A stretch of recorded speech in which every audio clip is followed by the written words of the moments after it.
Beep, beep, beep.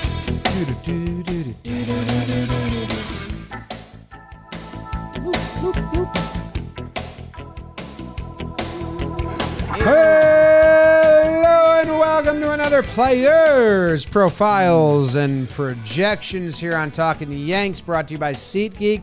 We've been doing an episode a day every day until opening day, and we continue that today. Thank you very much for tuning in, especially if you're listening to this deep cut position player depth episode. Who are some of the names you might see this year that you're not ready to see? You know, you saw a lot of Billy McKinney last year. Oh. Willie Calhoun. Hey. Jake Bowers. Yep. Other people. Name another that they saw. Estevan Florial. Opening day, and then they DFA'd him. So there's going to be some of those this year. And there's going to be some names we say here, and then there's a good chance there's people that come around at the end of spring or April, May, whatever. A name you already heard, Everson Pereira. As we speak, they optioned him back down to AAA, so he won't be starting the year with the Yankees. But you'll see him. He'll get called up at some point, I think. Unless there's a clean bill of health in the outfield until the Martian comes back, and then it's even harder. Yeah, I mean, he is the number one. Well, and I guess let's start with Everson Pereira. We saw him get some run towards the end of last season during the dying Yankees season times. He's an exit velo king. We know they were teaching that in the Yankees minor leagues. And yeah, I think it'll be interesting. The Yankees have major league depth options in the minors. Our guy Greg Allen is lurking. Oscar Gonzalez is lurking. That I think it would be an interesting decision if an outfielder does get hurt. Do they go to one of those guys before going to Everson Pereira? I don't. It depends on usage. Like Greg Allen, if you have a starter that you're going to start, like Trent Grisham is going to start, Greg Allen's a pretty good weapon off the bench. Sure. If you want someone to start in the outfield and get regular at bats, I think you're going to go Pereira over Allen. Well, I guess that's the thing, right? If someone does get hurt, Trent Grisham, in theory, starts. Yeah. So you'd probably be bringing in a bench piece. So I would assume they would go to a Greg Allen, Luis Gonzalez. Not that one. He's way too old to be playing. But he does. He's active. Yeah. Does stuff with the D-backs community. Between Greg Allen, Luis Gonzalez, and Oscar Gonzalez, I think if a Yankee outfielder gets hurt, I think they would be the first call, depending the injury too. How many other guys are hurt? Because then if it's a 10-day thing, then you risk the chance of losing that asset. Yeah. Although Luis Gonzalez and Oscar Gonzalez have options, technically. So yeah, I think Oscar Gonzalez is on the short list. I actually have him above of Pereira. They like him. He's gotten the most big. He's gotten the most at-bats out of anyone in spring thus far. That's usually actually telling. Some spring stats don't matter, but usage in spring is usually like they're trying to figure out, especially if you keep going deeper and deeper closer to the season. And he's hit pretty well. 333 average, 564 slug with a 381 on base. So Oscar Gonzalez had a good spring. So I think if it's early and they're looking for a dude that's going to get some regular run, I do think Oscar Gonzalez is up there. If it's a true bench piece, then yeah, you have, Greg Allen, who you could utilize every game to help you win if it's close strategically. He's a fun button to have. And big Oscar, he's 26 years old. Age 24 2 years ago, 91 games, 296, 327, 789 OPS. So he had a ugly last year, 54 games, which I don't know, baseball is tough sometimes. That if you're looking at these as lottery tickets or however you want to look at them, Oscar Gonzalez is a guy that if he came up this year, played for a month and a half, and hit with a 750 OPS, he's becomes a valuable chip a little bit. Like he could be a young 26-year-old ball player that, I don't know, all of his offensive stats at the major league level are still kind of above average because of his good rookie year. Yeah. So get to know that name. Okay. SpongeBob. You already know Everson Pereira. You want to go to catchers or infielders? Catchers you're going to meet.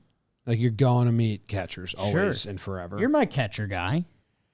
Well, the catcher situation is interesting, though, because Rortvedt is out of options. So at the end of spring, he's either going to be part of a trade because another team wants them, or they put him on waivers and then he's part of a trade, or they put him on waivers and he clears, which I'd be a little surprised just because catchers do get taken a lot.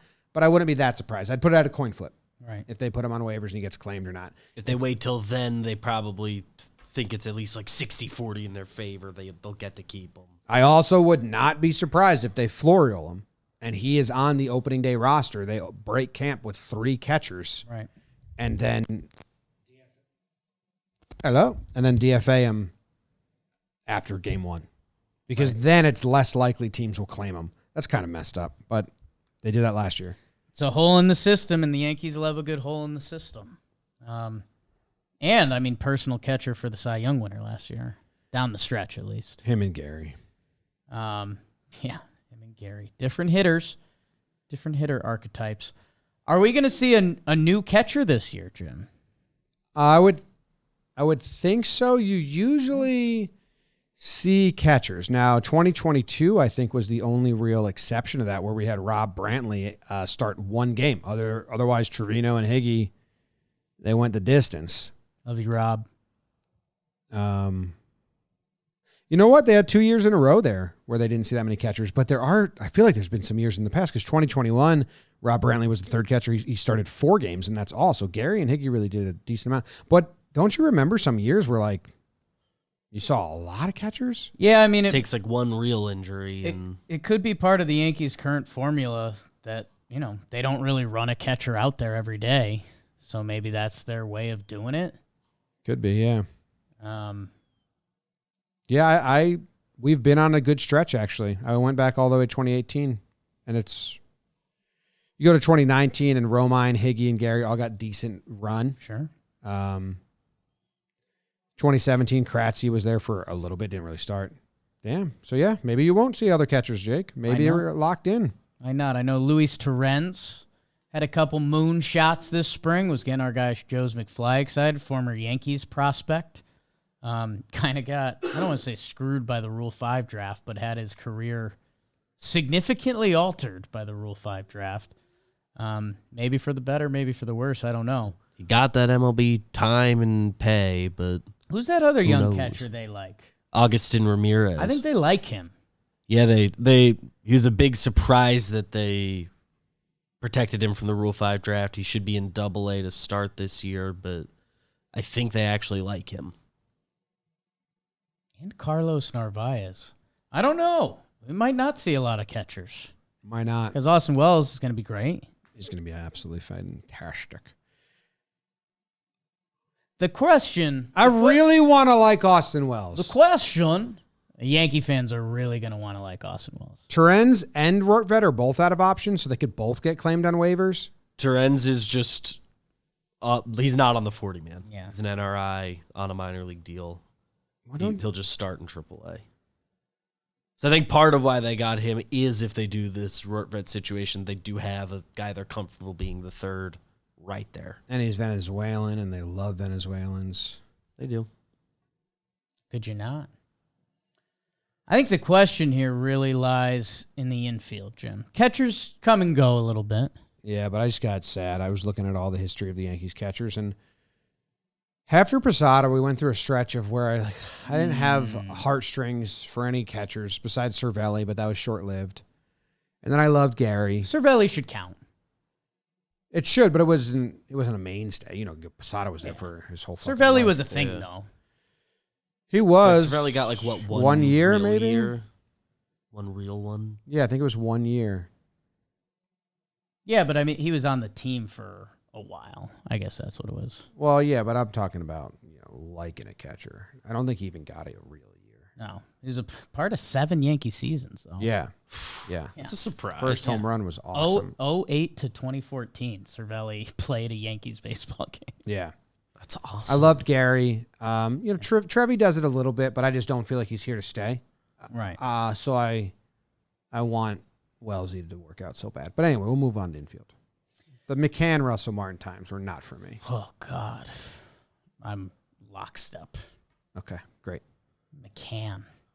Martin was worried. I was like, oh, man, Yeah. this is ugly. You were more of a not Martin. I was more of a not McCann. But I wasn't pro McCann. I mean, I liked McCann. I'm not anti, but it wasn't my catcher. Right.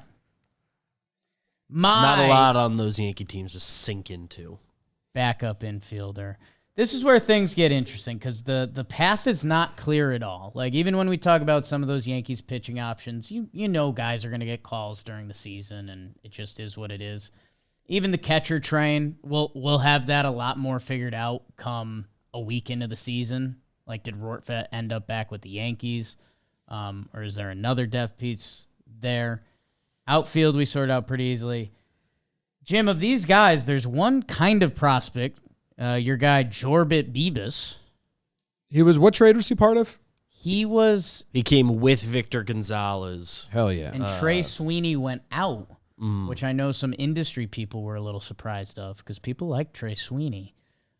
So he's on the 40-man. He's a guy that's got on base at the minor league level. I think he can play shortstop in the whole infield. He's 22 years old. Bibas has not played shortstop in a few years. You're out, Pop. Although, I think the Yankees have gotten him there for like 3 innings this spring. You're in, Pop. So he's weird. Jeter Downs, who was famously of the Mookie Betts trade, has ended up with the Yankees. And Jeter, Jeter, yeah. You know what I'm saying. Kind of out on that. And then it's a lot of journeyman-ish types.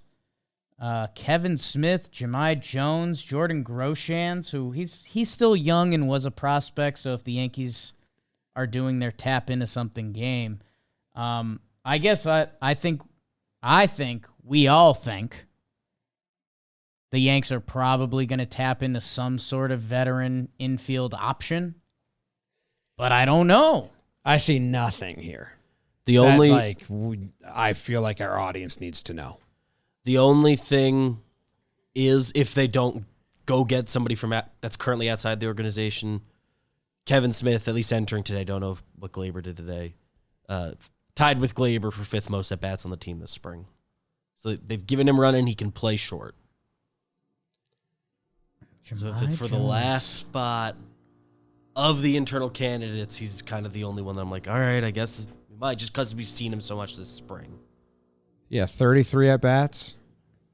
Just call up George Lombard already, your guy. I think he had a tough spring after he was on display. He's 18. He's very young. He's 18. It was cool that they did that. We should ask Booney about that, I guess. I don't know. I don't think you have to get to know any of these guys, to be honest. Okay. I'm trying to figure it out. Like, I'm trying to look at... I think you're right. Last year, they tapped into so many of these types of players. Let me go to 2019 was the replacement Yankees. Right. And there was a lot. You had Gio Urshela down there. Most happy fella. Who else did we tap into? Talkman they traded for, and that's the kind of guy we're talking about. Infield Talkman. A last-second addition. Well, yeah, but I'm talking about infield. I'm just talking about players that they add at the end, or you had to get to know. And even Trevino. Maben, they found. Trade it was like $3 trade. Mike Ford played 50 games that year. There's Kendrys Morales weak. Yeah. Estrada got some run. I don't know. I mean, it would take a lot of injuries to have to really get to know any of these guys. I feel like a lot of them are going to be gone after spring. So I think it's a trade for an infielder or a nice bill of health. It would feel like it, because even going through last year of guys that played in that role that aren't going to play, like I'm not going to count Harrison Bader because we've replaced that. Greg Allen 22 games, Florial 19, Franchi 24, Hicks 28, Rortvedt 32, Pereira 27. Donaldson 33, McKinney 48, Willie Calhoun 44. That's before Bowers. But again, I think the Yankees actively replace those guys. I don't know. I think the Yankees love their outfield depth. I think they're worried about their infield depth. I think I am right now as well. Yeah. If someone's hurt right now, Oswaldo Cabrera is off the bench. Right.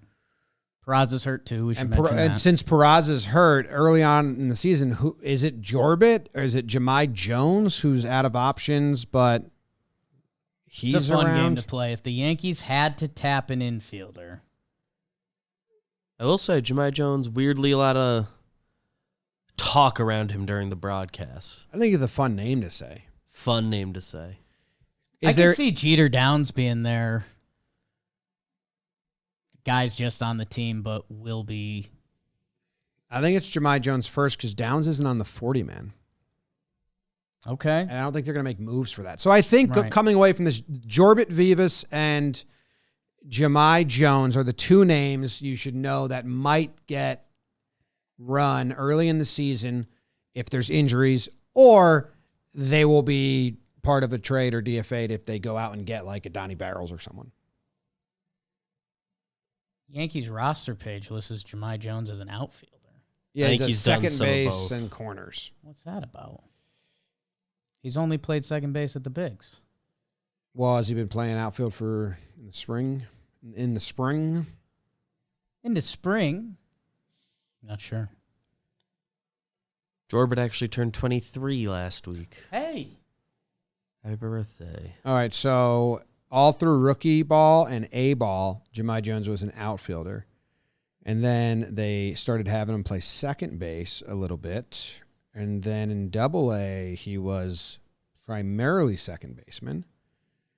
And has been mostly second base since. But last year at Triple-A, he made 18 starts in left field, 12 starts in right field.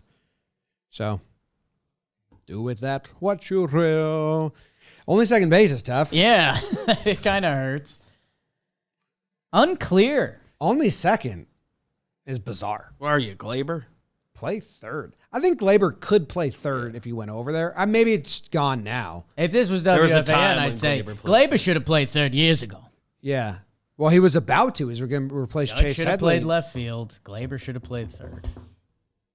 They were going to have him call up to replace Chase Headley, but then he, Tommy John, hook slide, you're gone. Parmesan. Glaber has the pure arm strength. Jorbit and Jahmai. Go to DraftKings, people. What are you waiting for? What are you waiting for? Especially when they are giving you $150 in bonus bets instantly when you bet just $5. And that's using promo code Yanks. So baseball's here. Get in on the action. Why not? Why not us? We've placed some bets. Seen it. Live streams. Download the DraftKings Sportsbook app now. New customers use promo code Yanks. Bet just $5 on any wager and get $150 in bonus bets instantly. That's promo code Yanks only at the DraftKings Sportsbook. The crown is yours. Over under. 1 at bat for Jordan Groshans. Under. I will not know his name the next time it's mentioned to me. Thank you guys for tuning in. See ya.